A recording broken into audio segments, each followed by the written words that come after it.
All right, Maestro. Let the music play. Okay. Hey, everybody, Shane here with DailyAstrocat.com. We're going to try that one more time. DailyAstrocat.com, the weekly astrology report. This episode, we're looking at the return of retrograde Pluto into Capricorn, Mercury entering Gemini, and a 120-degree trine between the two. That's meaning Mercury and Pluto. The lingering Mercury-Neptune sextile is important as well. And I will talk more about that later, as well as Saturn stationing retrograde. You ready? All right. Hey, guys. Hello, beautiful people. With this week, we're now beginning our 7th year. Oh, can you believe that? Welcome to the Lunar Weekly Astrocat Preview.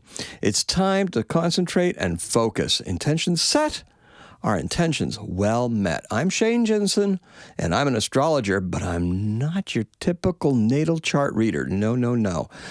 Instead, I interpret the daily influences of the moon on us and our environs against the backdrop of traditional Western astrology. Welcome to Pride Month, everybody. Rather than have a show entirely about my methodology or even my stranger cosmology, including how it began to incorporate my 7 cats, today we're going to begin with the reasons for this podcast. The astrological reasons, okay? In my chart, I just got done telling you I'm not a natal chart reader, but in my chart, Neptune is in the 2nd house. It's very prominent. My Neptune sits at 8 degrees Scorpio and is in a trine with both Venus at 14 degrees Pisces and Mercury at 12 degrees Pisces. Oh, Mercury in Pisces, huh? While Mercury in Pisces is considered to be, one of the worst placements, it's in fall. Or even worse, detriment. I'm not sure which one, but, it's the worst placement for mental Mercury. But, take a look around.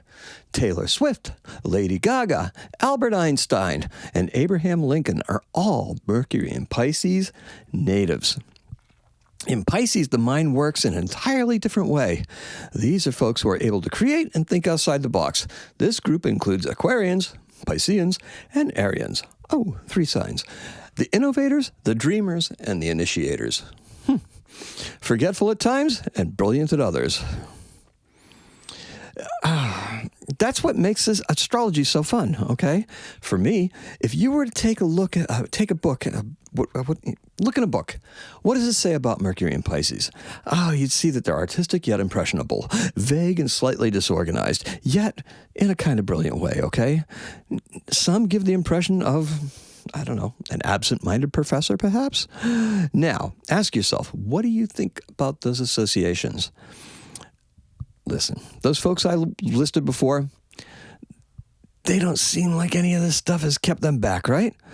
In fact, it may enhance their allure. We just don't know. There certainly all seem to be some sort of visionary, but it is a self-informed vision. Now, Mercury and Venus are conjunct in my chart. This is a hallmark of excellent and elegant communication skills. You wouldn't know it now, but it can be. In Pisces, this means the communication is through the arts, poets, dreamers, and artists. But where does the astrology come into play? Through the deep subconscious, the submerged Mercury and Venus connection that is joined by Neptune and Scorpio. Neptune takes his gentle poetic aspect down the rabbit hole of Scorpio. Oh, yes. What can we make of this? The esoteric is calling us, right? Neptune in Scorpio is one of those generational influences. Why, do you ask? The orbital year of Neptune is only about 165 Earth years. Neptune is the most mysterious and esoteric planet, because astrologers say so, and presents both opportunities and pitfalls. It is the planet of spiritual enlightenment as well as delusion. Neptune does what Neptune wants to do in Scorpio. Neptune doesn't need to justify her actions. She will just do what is in her best interest, and that always isn't predictable or even knowable. the ruler of Scorpio is both Pluto and Mars. Pluto in my chart is at 4 degrees Capricorn, while Mars is at 25 degrees Aquarius. Oh, I want to reach out to people, right? Oh, yes. The 12th house, Pluto. Pluto in my 12th house makes us a keeper of secrets. It's like a hand around your neck, okay? There's an awareness of our own mortality and immortality that can hold us back. Others who feel threatened by us will definitely do everything in their power to keep us from rising up, okay? This definitely applies to situations at work. With these drawbacks comes a great gift, psychic ability. Astrologers love to write about psychic stuff, don't they? This is what makes potential astrologers, okay? Now, start stringing the pearls together, shall we? Mercury trine Neptune in Scorpio, Pluto in the 12th house, and Mercury in Pisces conjunct Venus all indicate there is some level of ability to do strange things at a subconscious level. Things like astrology. So, shall we get started? All right. Sunday is partially the entire week in a nutshell, okay? It's a busy day astrologically. Pluto enters Capricorn. Remember that Pluto is retrograde, and that Pluto was only in Aquarius since March 23rd. That's not a lot of time to get stuff done, right? Especially when you consider the orbit of Pluto is so long. Since March, we've seen 2 indictments of a former president in the USA. Legislators are rushing to implement and enact restrictive laws, and the stranglehold of the gerontocracy. Oh, yes, the gerontocracy. Don't even get me started there. Is the ceremonial head of state a holdover of the patriarchy? Think about it. Why do we need heads of state? We just need a body to make things run right. We don't need one person to say, I say do this. No, we got rid of those people. We have a president that says, oh, you guys say that? Okay, I agree. No, I disagree. Not, I'm the king and it's good to be the king. No, nothing like that at all, is it? No.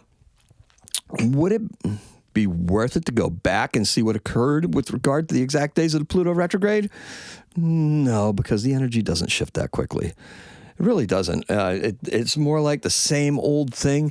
You could feel where some things were starting to break up a little bit. We may have had a court decision that reinforced some voting rights stuff. We may have had some judges strike down some LGBTQ issues, including trans youth. However, I would expect that Pluto and Capricorn will result in more of trying to turn the clock back in both a vile and disgusting manner. Crypto will still be on a downward cycle. It is on a downward cycle here in the USA. And how in the world did it get so easy to defend the indefensible? Huh? How? Oh, did nothing wrong. He just had some light reading material. He uses it in the bathroom. He likes to flush it. Anyway, we're not going to go down that rabbit hole, okay? Back to consolidating wealth in the hands of the richest, okay? That's what's going to happen. Who are doing their darndest to make sure that they make sure they retain it and not have to share it. They're going to try grabbing more, too. Pluto, back in Capricorn. We're going to review what worked for us, all the while telling us that a government is spending too much money. That's because they don't want to give up their portion. Okay, retrogrades are chances to review and reflect on things. Pluto retrogrades will have us reviewing our losses and major changes that we've had. And I know some of you have had losses. We've had losses. This is part of the cycle, as upsetting as it is. In the case of Pluto and Capricorn, the very nature of work itself is going to be reviewed. What we're doing for work, how we're making that money, what we're doing. Because once it starts back up, we're going to have a new plan. That eclipse that was in Scorpio back in April, even May, is going to have us looking back, because it's not going to occur there. It will be in Libra next time, okay? So now we're going to have to reconcile the two. There's an accountability that's there. All right. So the very nature of AI is an augmentation to the workplace. Oh, that's an up-and-coming topic, right? Innovation. Pluto in Aquarius. We started hearing a lot more about AI since March 23rd even, okay? It's very appealing, and it should lead to a realization that everybody should benefit from this technology. That's what Pluto in Aquarius will be telling us. Now, Let's go. What if instead of profits, the emphasis were on sustainability, huh? Let's talk about sustainability for a second. Corporate sustainability. The company rewards the workers and not the shareholders. That's a radical concept, isn't it? Shareholders deserve value? Of course they do. But do the executives really deserve all that compensation? And should the shareholders get the lion's share of it and then they buy back stock? I don't know. Here's a radical idea. Trickle-down economics are a farce. Put the money in the hands of more people, and consumption will rise at a faster pace. This faster pace will result in increased profit for all without having to raise prices, don't you think? Now, what if we wish to try and preserve something, okay? Saturn's rulership of Capricorn will have a profound impact on what it is we are trying to achieve and change. We still have time, and let's face it, Saturn is time, okay?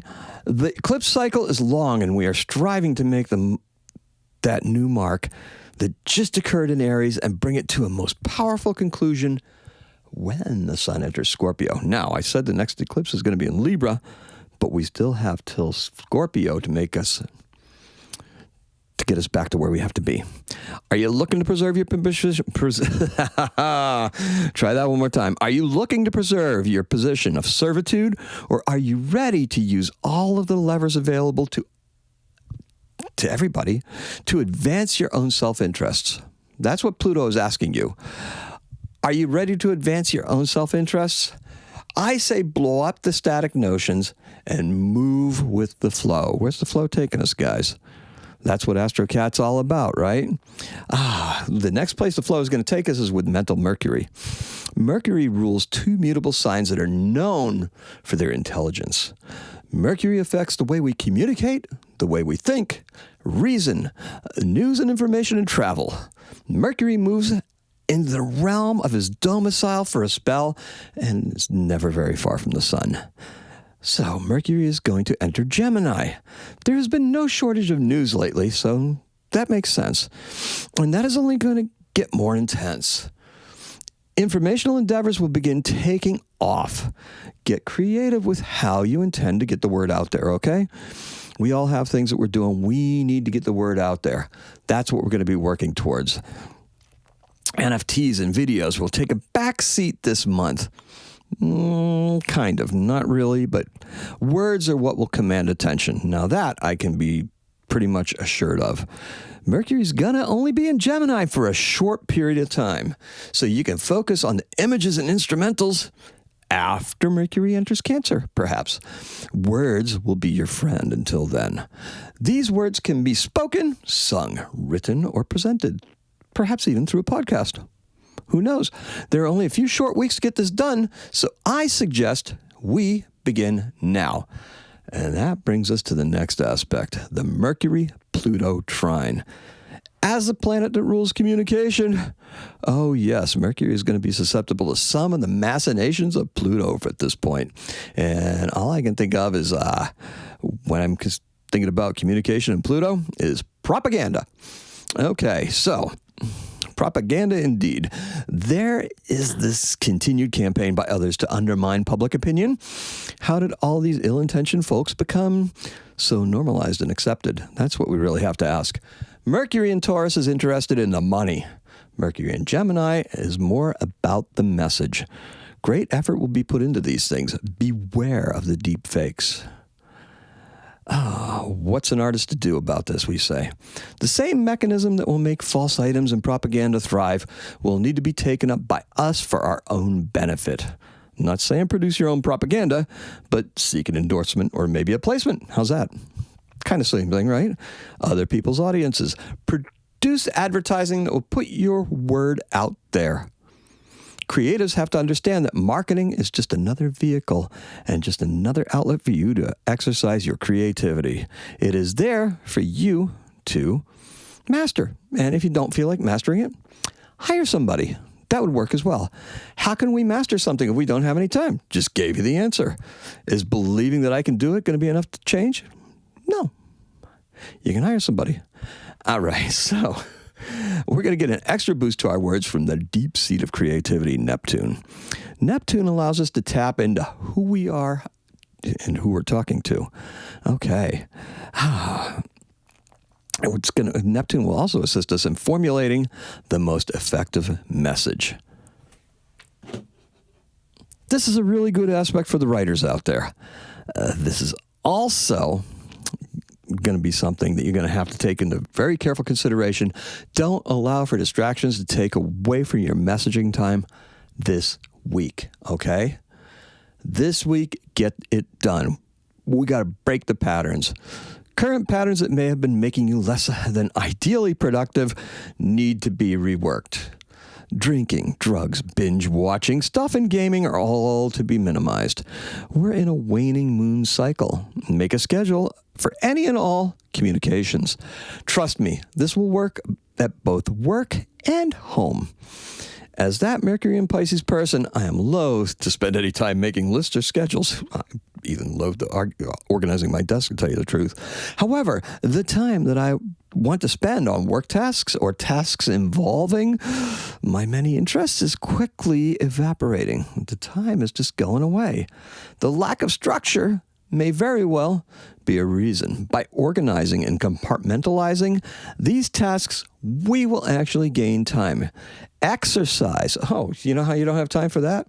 I say it all the time. No. Exercise literally creates more time in the day. So now we're going to talk about aligning the subconscious with the logical. Neptune sits at the point where we need to visualize what success looks like to us. She's been sitting here the whole time. She's just waiting. Neptune doesn't move very far. Neptune's sitting right in that one spot. And pretty soon, Neptune's going to go retrograde and still be sitting in Pisces. You should have felt this, during the last full moon. You should have felt the creativity of Neptune or something else that was different. Okay. Now, creating time for opportunities will only result in us having more time. She will go retrograde and pass this way again. Think about it. Will you be ready by the time of the harvest moon? Because that's what we're talking about. We're talking about reaping your intellectual harvest, your creative harvest right now. That's what this flow stuff is all about. Neptune and Mercury can work this gentle vibe and more. Do the work, schedule the time, and commit to getting fitter. This is how you will remain healthy enough to enjoy the fruits of your labor, that harvest season, that harvest moon. On Saturday, however, Saturn is going to station retrograde. This is a great opportunity for us to revisit the things that have been holding us back. Usually that's us, right?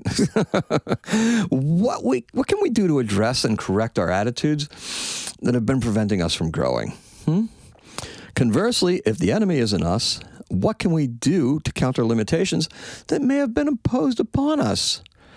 It is vitally important that we see Saturn as a teacher, innovator, and taskmaster, and that we begin to embody some of those very characteristics.